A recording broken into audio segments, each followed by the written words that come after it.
제자도에 대한 교훈을 마치시고 11장 12장에서는 공생애의 전도 사역을 계속하십니다. 먼저 2절 이하를 보면 세례 요한이 주님의 메시아 되심에 대해서 의심하는 대목이 나옵니다. 세례 요한이 투옥된 와중에서 주님에게 제자들을 보내서 질문합니다. 오실 그이가 당신이 오니이까? 세례 요한 자신의 제자들을 보내서 질문을 한 것입니다. 그가 투옥이 된 이유는 헤롯 안디바가 헤롯 빌립, 분봉왕, 그러니까 나라를 지금처럼 일일 생활권이 아니기 때문에 나라를 쪼개어서 다스렸습니다. 형인 헤롯 안디바가 동생인 헤롯 빌립의 아내 헤로디아를 아내로 삼은 것을 그릇되라고 말한 고로 박해를 받았기 때문입니다. 투옥 중에 무슨 이유에선지 세례 요한은 예수님에 대해서 의심을 하게 되었습니다. 오실 그이가 당신이 오니까? 우리가 다른 일을 기다리오리이까? 사자처럼 강인해 보였었던 세례 요한도 투옥 중에 그 마음이 약해진 것처럼 느껴집니다. 현실에 우리에게 닥친 고난은 얼마든지 우리의 마음을 약하게 만들 수 있습니다. 왜냐하면 인간은 약한 육신과 그 육신의 고통과 심리적 고통에 약해질 수밖에 없는 존재이기 때문입니다. 몇 주 전에 저는 먼저 영혼이 잘 되어야 된다, 이런 주제로 설교를 했었습니다. 그 주제의 요점을 다시 거론한다면요, 먼저 우리의 영혼이 강건하게 바로 서 있다면은 어떠한 가변적인 이 현실 상황에서도 내가 흔들리지 않을 수 있는 강한 힘을 가지게 된다는 것이 요점이었습니다. 그렇게 된다면 우리가 보이는 이 현실 세계에 의해서 일희일비할 필요가 없게 되는 겁니다. 왜냐하면 나는 천국의 온전함에 굳건하게 내 영혼이 서 있기 때문에 그렇습니다. 흔들리지 않습니다. 주님과 연결된 영혼은 절대적인 평강 속에 있게 될 것이라고 저는 확신하기 때문에 이런 요점을 나누게 됩니다. 그래서 저는 이것이 말씀을 그저 나눈 요점으로서 그냥 추상적인 것으로서 끝나지 말자고 말씀을 드리고 싶습니다. 이것이 바로 나에게 실제가 될 것을 추구하고 우리는 점검해야 되겠다, 이런 말씀을 드립니다. 이것이 나에게 과연 가능할지 한번 생각해 보십시오. 저는 이것이 대단히 높고 높은 가르침이라고 느끼게 됩니다. 그야말로 쉽게 표현하자면 이렇게 살아가는 사람은 이 세상 사람이 아닌 것입니다. 성경의 표현대로 하자면 세상이 감당치 못하는 사람입니다. 과연 우리가 흔들림 없이 이렇게 사는 것이 가능하시겠습니까? 사실 주님의 가르침과 바울의 가르침은 이렇게 살자는 것을 가르치고 있다고 저는 생각합니다. 우리가 헤아려 볼 수 있는 인물로는 이세종, 성 프란시스, 이현필, 이용도, 이런 목사님들은 이런 수준에서 살아간 분들이라고 생각이 됩니다. 우리가 이렇게 나누었을지라도 여전히 평범한 우리들은 현실의 고통에 흔들릴 수 있다는 것은 얼마든지 예견될 부분입니다. 여기 이 세례 요한도 그런 흔들림이 있었을 수 있었을 것입니다. 자, 그런데 여기서 우리가 잠시 세례 요한에 대해서 생각해 볼 때에 예수님께서는 천국에서는 극히 작은 자라도 저보다, 세례 요한보다 크니라, 이런 말씀을 하셨죠. 그 말씀을 떠올려 봅니다. 무슨 뜻이겠습니까? 천국을 생각해 보십시오. 천국에서는 아무리 작은 자라도 그 심령에 예수님이 계십니다. 그런데 세례 요한은 어떤 인물이라고 주님이 평가하셨습니까? 여자가 낳은 자 중에 이보다 큰 이가 없다고 말씀하셨었습니다. 그리고 구약의 선지자들 중에 최종적인 인물이죠. 가장 크다고 이야기하셨는데 저는 이렇게 생각합니다.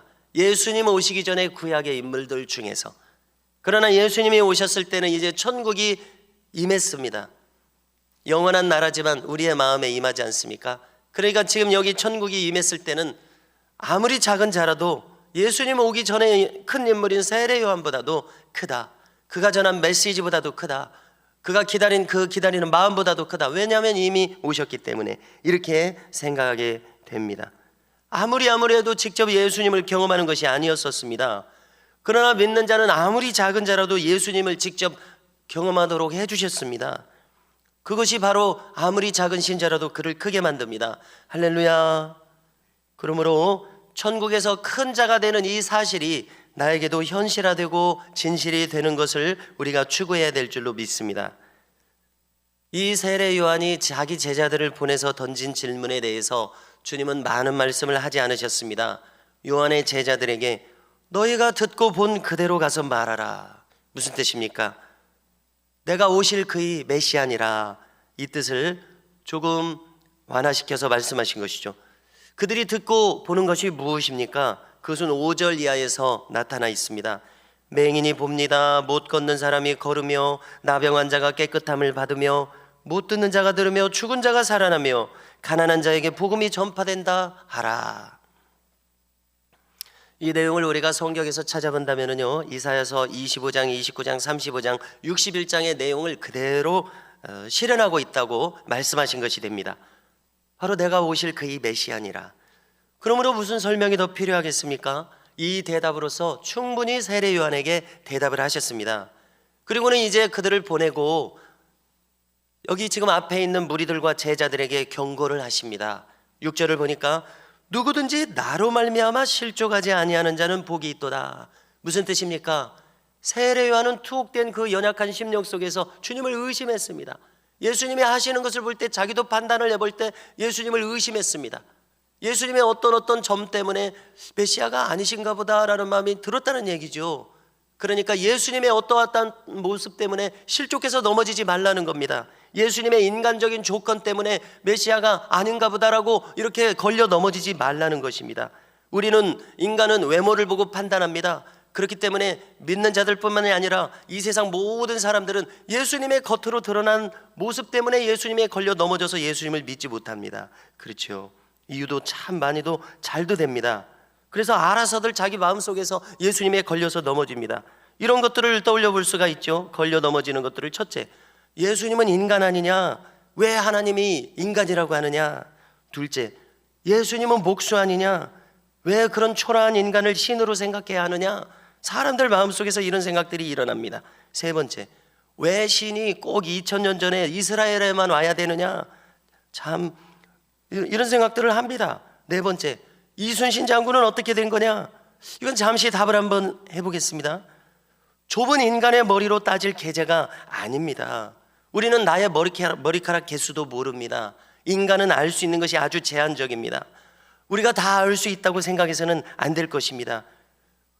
이거 말고도 예수님을 믿어야 될 증거가 성경에서, 그리고 현실 세상 속에서, 또 그를 믿는 주님의 직접적인 제자들 중에서 예수님을 믿을 수 있는 증거가 훨씬 많은데도 아주 작은 거 우리 인간의 머리로는 답을 할 수도 없는 그런 걸 가지고 예수님에 걸려 넘어진다는 얘기입니다.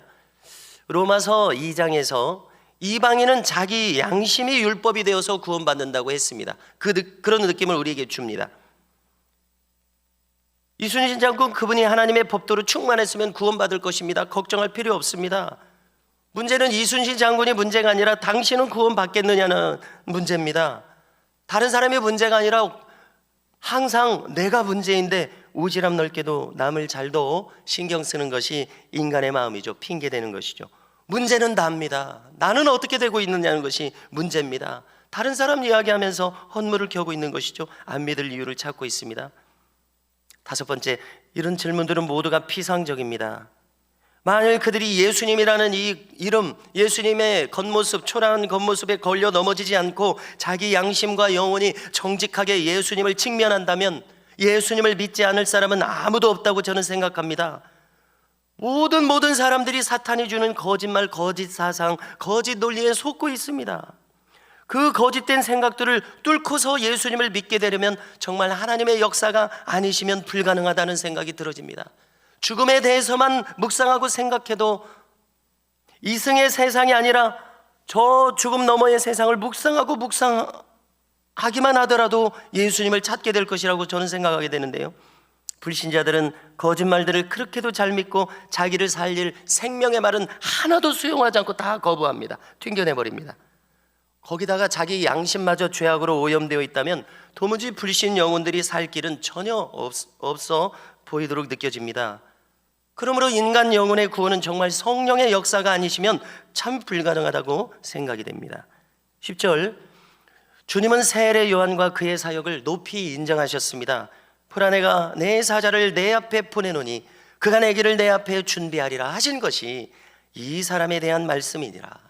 성도 여러분, 우리는 세례 요한이 그렇게 바라고 그렇게 예비하던 예수님과 직접 교통할 수 있는 특권을 받은 사람들임을 기억해야 되겠습니다. 그래서 저는 간간히 방언기도를 강조하게 되죠. 방언기도라는 말에 걸려서 넘어지지 마시고, 왜 그것을 강조하게 됩니까? 그것이 가장 인간이 신속하게 영의 기도로 돌입하도록 돕는 은사이기 때문에 그렇습니다. 우리의 신앙생활은 주님과 교통하는 것입니다. 나의 혼적인 생각에 머물러 있는 것이 아니라 나의 영을 깨워서 주님과 교통하는 것을 추구하는 것이죠. 신비주의가 아닙니다. 우리는 세상의 논리가 아니라 성경의 논리로 신앙생활을 해야 되는데요, 우리가 인간의 말로서 혼적인 언어로서 기도함으로 주님과 교통할 수 있지만 영의 기도를 하면 신속하게 주님과 교통할 수 있습니다. 고도의 집중이 필요하지만 말입니다, 기도에 성공한다는 것이 그렇게 쉬운 일은 아닌 것을 우리가 경험하죠. 우리는 주님과 깊이 교제하여서 그의 지시하심을 받는 것처럼 복된 인생이 없습니다. 세례 요한이 기다리던, 간곡히 기다리던 그 특권을 우리는 이미 받았습니다. 문제는 내가 그것을 기경하는 것이죠. 그러므로 이 새벽에도 이 특권을 우리 모두가 충만하게 사용하실 수 있기를 바랍니다. 우리가 추구할 것은 주님과 깊은 교제로서 먼저 영혼이 잘된 자로 행하면서 이 땅에서 승리하는 삶을 사는 것이라고 믿습니다. 우리 모두가 이와 같이 살아가실 수 있기를 주님의 이름으로 축원합니다.